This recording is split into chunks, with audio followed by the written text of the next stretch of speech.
My name is Lori Babbi, and I'm from Portage County, Ohio.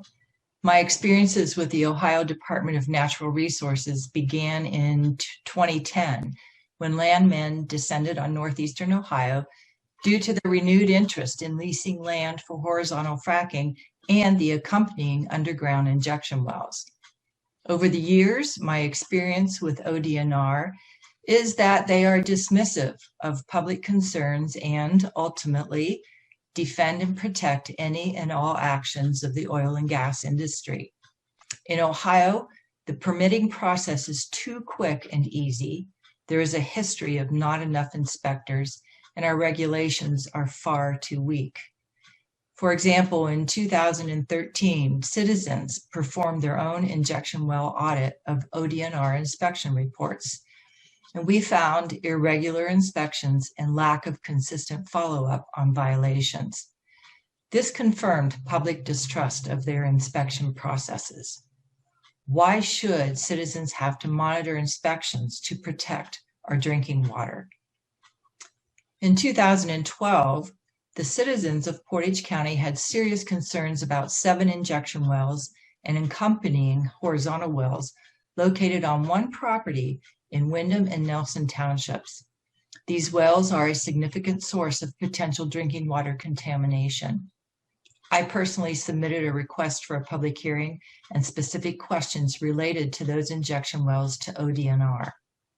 Despite a public outcry for a hearing during the permitting process, there was no response from ODNR.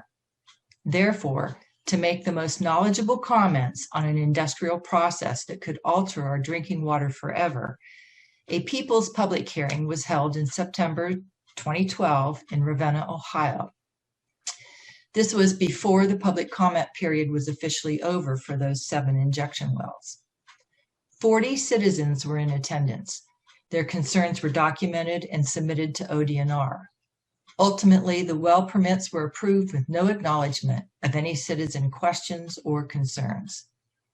9 months after that public comment period was closed and the permits for those 7 injection wells had been issued, ODNR finally held a, quote, open house informational meeting, end quote, on May 30th of 2013 at Wingfoot Lake State Park.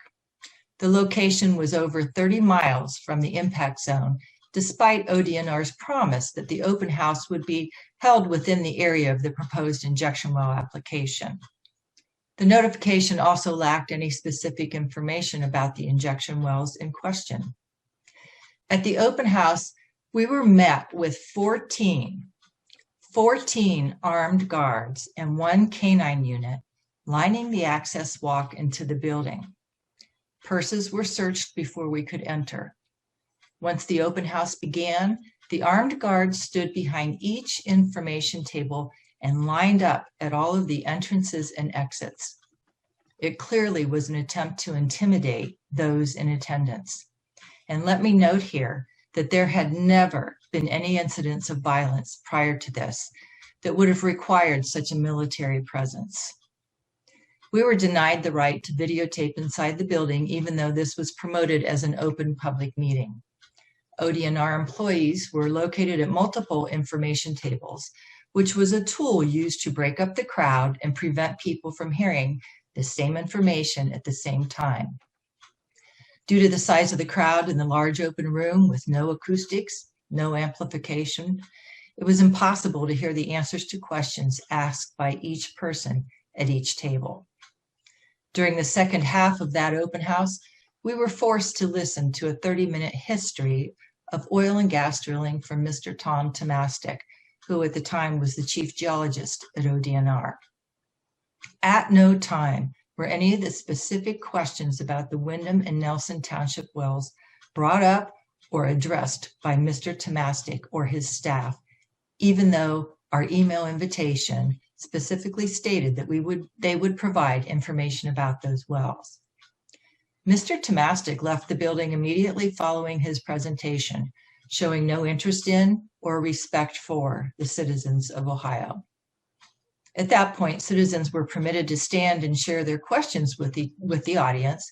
However, our questions were not answered by the ODNR staff that was there. It took 4 months for ODNR staff to finally respond to our questions via their website.